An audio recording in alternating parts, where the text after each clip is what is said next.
Al-Malik An-Nasir ad-Din Muhammad ibn Qalawun, commonly known as An-Nasir Muhammad, or by his kunya, Abu al-Malik or as ibn Qalawun, was the 9th Mamluk Sultan of Egypt who ruled for 3 reigns, December 1293, December 1294, 1299 to 1309, and 1310 until his death in 1341. Life. An-Nasir Muhammad was born and died in Cairo. He was the youngest son of Sultan Qalawun and the brother of Sultan al-Ashraf Qalawun. He was born in Cairo at Qalar al-Jabal. His mother was of Mongol origin. An-Nasir Muhammad married Qalawun Tofe, who started as his slave but was freed by him. She gave birth to Prince Anuk. His reign was in 3 stages, as he was deposed twice during his reign. First reign. After the assassination of al-Ashraf Qalawun in December 1293, he was installed as Sultan with Zayn ad-Din Qutb as the regent and vice-sultan and Emir Sunjar al-Shua'i as vizier. As An-Nasir was only 9 years old, he was a sultan in name only. Qutb and al-Shua'i were the actual rulers of Egypt. The 2 emirs, Qutb, who was of Mongol origin, and al-Shua'i, were rivals and did not get on with each other. Al-Shuja'i, with the support of the Burji Mamluks, planned to arrest Qutb and assassinate his emirs, but Qutb laid siege to the citadel and the conflict ended with the murder of al-Shua'i and the removal of the Burjis from the citadel. When Emir Hisam ad-Din Lajin, who had fled after the murder of al-Ashraf Qalawun, returned to Cairo, the Burji Mamluks, who were known as the al-Mamluk al-Ashrafi Qalawun and who were removed from the citadel by Qutb, rebelled and went on a rampage in Cairo because Lajin had not been arrested and punished for his involvement in the murder of the benefactor, Sultan al-Ashraf Qalawun. The Ashrafiya were defeated and many of them were killed and executed. Lajin convinced Qutb to depose An-Nasir Muhammad and install himself as Sultan after he warned him that the Ashrafiya and An-Nasir would seek revenge for the murder of Qalawun in which Qutb had been involved. Qutb deposed An-Nasir Muhammad and installed himself Sultan with Lajin as his vice-sultan. An-Nasir, who was by now 10 years old, was removed with his mother to another section in the palace where they stayed until they were sent to Karag, thus ending the first reign of An-Nasir Muhammad. Second reign. In 1296 Qutb was deposed by his vice-sultan Lajin and he fled to Syria and died in 1297 while holding the post of the governor of Hama. Lajin ruled as a sultan until he was murdered with his vice-sultan Mu'tamir in 1299 by a group of emirs led by Saif al-Din Kurji. After the murder of Lajin and his vice-sultan, the emirs, including al-Baybars al-Jashtaki, assembled and decided to call An-Nasir Muhammad from Karag and re-install him as sultan with Emir Taji vice-sultan. But the recall of An-Nasir was delayed for some time as Emir Kurji, who murdered Lajin, and the Ashrafiya emirs insisted that Taji should become the sultan and Kurji be the vice-sultan. At last, An-Nasir was recalled and he arrived with his mother in Cairo amid widespread celebration by its population. An-Nasir, who was by now 14 years old, was reinstalled with Saif ad-Din Salah, who was an Irat Mongol, as vice-sultan and Baybars al-Jashtaki, who was a Circassian, as Ostadar. An-Nasir was, again, a nominal sultan, with the actual rulers being Salah and Baybars al-Jashtaki. The Burji Mamluks became more powerful during the second reign of An-Nasir Muhammad. They imposed taxes on people who needed the services of the protection. This official bribery was called himayah. The rivals of the Burgess, who were led by Baybars al-Jashtaki, were the Salayya and the Manshuriya emirs led by Salarin al-Ashrafi led by Emir Balgi. The Battle of Wadi al-Khazandar news reached Cairo that Ghazan was preparing to attack the Levant with a big army, and about 30 crusade ships arrived. In Beirut, the emirs decided to send forces from Egypt to Syria, while the crusader ships were destroyed by a storm before the crusaders could get ashore. Ghazan, after arriving in Baghdad, had to change his plan after one of his commanders named Solomon ben Aval fled to Egypt and asked for help to fight him. In 1299, Sultan An-Nasir led the Egyptian army to Syria to take on the army of Ghazan. While the Sultan was on his way to Syria, some Irats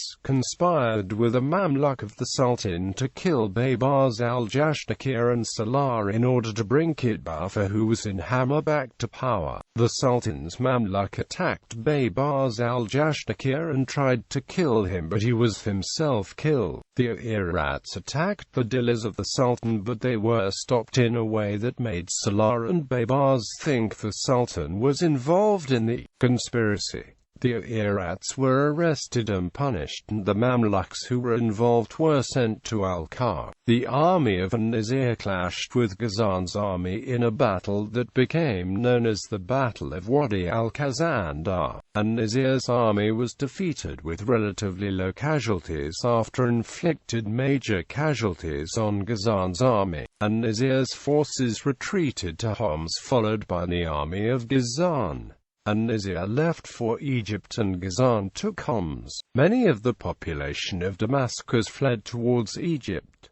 The leaders of Damascus appealed to Ghazan not to kill the remaining population of the city. Ghazan arrived at the outskirts of Damascus and his soldiers looted the city. Damascus, with the exception of its citadel, submitted to the Mongol commander Kubjuk, and Ghazan's name was mentioned during the Friday prayer at the main mosque of Damascus as Al-Sultan Al-Azam Sultan Al-Islam wa Al-Muslimin Muzaffar al-Dunya wa al-Din Mahmud Ghazan. The Mongols kept looting Syrian villages, towns and Damascus itself.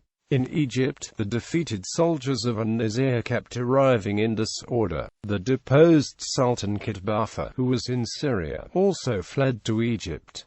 Cairo became overcrowded as many Syrian refugees fled to there. An-Nasir Muhammad and the emirs began to prepare for a new march to the Levant. Money, horses and arms were collected from all over Egypt. An attempt to reuse an old fatwa which was issued during the reign of Sultan Qutuz, which obliged each Egyptian to pay 1 dinar to support the army, failed. Therefore, it was decided that the Egyptian people should pay voluntarily and not by force of law. But suddenly the news arrived in Cairo that Ghazan had left the Levant after he had installed 2 of his commanders as his deputies there. Sultan An-Nasir sent letters to Ghazan's deputies asking them to submit to him, and they agreed. Kitbafa was granted the post of the governor of Hama, and Salar and Baybars al-Jashtaki traveled with an army to the Levant to liquidate the remaining forces of Ghazan. The Druze who attacked and looted An-Nasir's soldiers during the retreat to Egypt were attacked at the strongholds, and they were forced to give back the weapons and the properties which they had taken from the retreating soldiers. The submitted deputies arrived in Egypt and were received by An-Nasir Muhammad. The name of Sultan An-Nasir was mentioned again at the Syrian mosques. He was again the sovereign of the Levant. In addition to Mongols' threats in the Levant, the second reign of An-Nasir Muhammad also witnessed disturbances inside Egypt. There were religious riots in Cairo and rebellions in Upper Egypt which were harshly suppressed. In 1301, parts of Armenian Cilicia were looted and Sis was attacked by An-Nasir's forces led by his emirs as the Armenians tried to support Ghazan. In 1302, the Crusader held island of Awad was attacked and ransacked because the Crusaders had been using it as a base for attacks on Muslims. Muslim shipping. In 1308, Sultan An-Nasir Muhammad permitted the Georgians to celebrate on Calvary, and probably in that year allowed two of them to stay closed in at the Church of the Holy Sepulchre. The Battle of Marg al-Safa in 1303. Ghazan's army crossed the Euphrates River and marched towards Syria. The Syrians fled from Aleppo and Hama to Damascus. An Egyptian force led by Baybars al-Jashtaqir arrived in Damascus. The population of Damascus wanted to flee, but they were warned that they would be killed and the money would be seized if they tried that. Ghazan's troops attacked Turkmen villages and took women and children as prisoners, but the Sultan's forces led by his emirs clashed with the Mongols, and freed about 6,000 Turkmen after they destroyed the Mongol force. On April 20, An-Nasir Muhammad and the Caliph arrived in Syria from Egypt, and while the emirs were greeting them, news reached them that a Mongol army of 50,000 soldiers led by Quilaf Shah, the deputy of Ghazan, was approaching. An-Nasir and the emirs decided to fight the Mongol forces at Marg al-Safa. The Caliph, who stood beside the Sultan at the heart of the army, exclaimed to the soldiers, "Warriors, do not worry about your Sultan, but worry about your women and the religion of your Prophet." A force of about 10,000 men led by Quilaf Shah attacked the right flank of An-Nasir's army, but units led by Baybars and Salah gave the support and pushed Quilaf Shah back. There was confusion on the battleground, as many thought that An-Nasir's army had been defeated when they saw the Mongols passing the right flank of An-Nasir's army.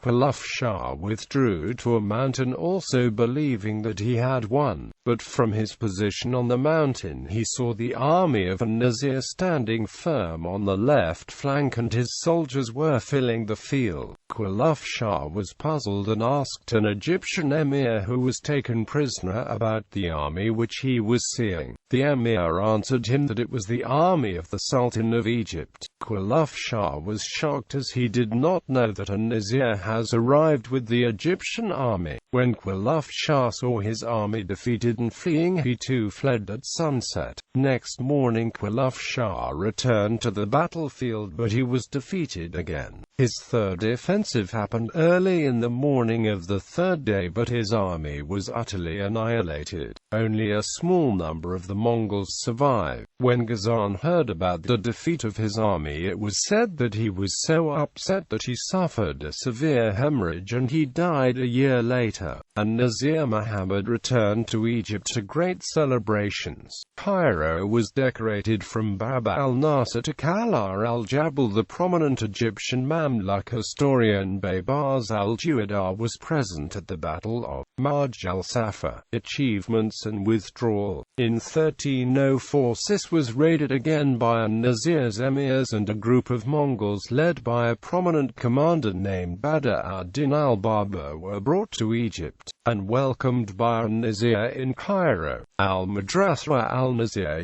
had the gate of the Cathedral of Acre installed, which Al-Ashraf Khalil had brought to Egypt in 1291. During 1304, An-Nasir's son Ali was born. By 1309, An-Nasir Muhammad was no longer willing to be dominated by Salah and Baybars al-Jashtaqir. He informed them that he was going to Mecca for a pilgrimage, but instead, he went to Al-Kak and stayed there, ending his second reign. But An-Nasir did not actually mean to resign. He knew he would not be able to rule while Baybars al-Jashtaqir and Salah were in power, as sooner or later they would depose him or even kill him. An-Nasir tried to arrest Baybars and Salah, but when he failed, he calculated that he would be able to make new alliances with the Sultanate deputies in the Levant who could offer him support against the two emirs for a return later to Egypt. When An-Nasir refused to go back to Egypt, Baybars al-Jashtaqir installed himself as the Sultan of Egypt with Salah as his vice-sultan. Third reign. Baybars al-Jashtaqir ruled Egypt for 10 months and 24 days. His reign was marked by social unrest and threats from the Mongols and the Crusaders. The population of Egypt, who hated him, demanded the return of the beloved Sultan An-Nasir Muhammad. Baybars al-Jashtagir was forced to step down and flee from the angry mob. An-Nasir returned to Egypt. During his first reign he was dominated by Kitbafa and al-Shu'i, and during his second reign he was dominated by Baybars al-Jashtagir in Salah. An-Nasir, who was now 24 years old, was determined not to be dominated or deprived of his full rights as a sultan by any emir. An-Nasir executed Baybars al-Jashtagir and accepted the resignation of Salah as vice-sultan and replaced him with Baktmar al-Jukonda. Then, after a year, he arrested Salah and he died shortly thereafter in prison. The Mamluks and properties of both Baybars and Salah were seized. In 1310 the vice-sultan Baktmar and Emir Bayktas conspired to overthrow An-Nasir and replace him with Emir Musa, the son of As-Salih Ali, who was the son of Qalawun. Musa agreed to participate in the conspiracy, but the conspiracy was revealed to An-Nasir by an emir and both Bayktas and Musa were arrested. The vice-sultan Baktmar al-Jukonda was arrested a year later after being accused of plotting to overthrow An-Nasir and take the throne for himself. Baybars al-Juwada became the new vice-sultan. Because of his experience with the emirs and the plot, An-Nasir Muhammad became very suspicious and very sensitive to criticism. He even exiled the Caliph Taqiyus in 1338.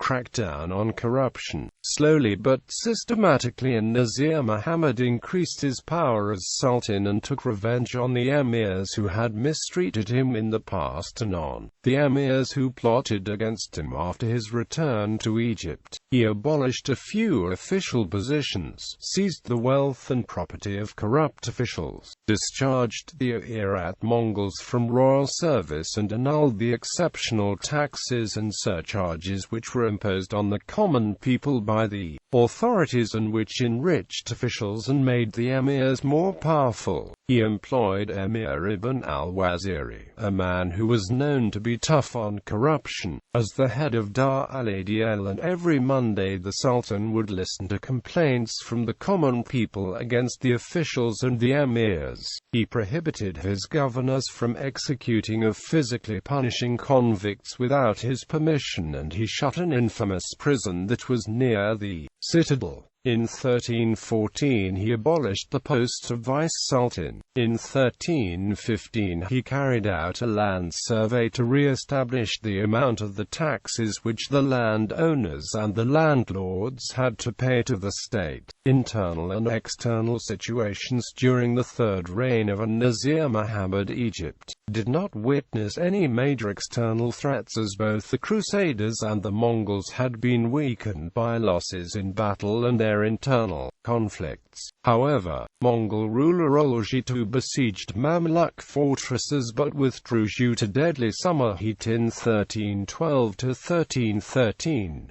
In 1314 the city of Malatya was captured by Tunkas, the deputy of An-Nasir in the Levant. Sis and other towns were raided by the An-Nasir's forces. Inside Egypt, there were a few disorders in Upper Egypt due to law-breaking activities by Arab tribesmen which were easily subdued. In February 1321, there was a serious disturbance between the Egyptian Muslim and Christian communities which developed after a few Christian churches were destroyed simultaneously in various parts of Egypt. This was followed by a series of fires at mosques and other buildings in Cairo. A few Christians were arrested as a result of these disturbances. Though the economy of Egypt flourished during the third reign of An-Nasir, there were financial problems and a rise in prices caused by the circulation of underweight and alloyed coins. An-Nasir minted a few thousand new coins to replace the spurious coins.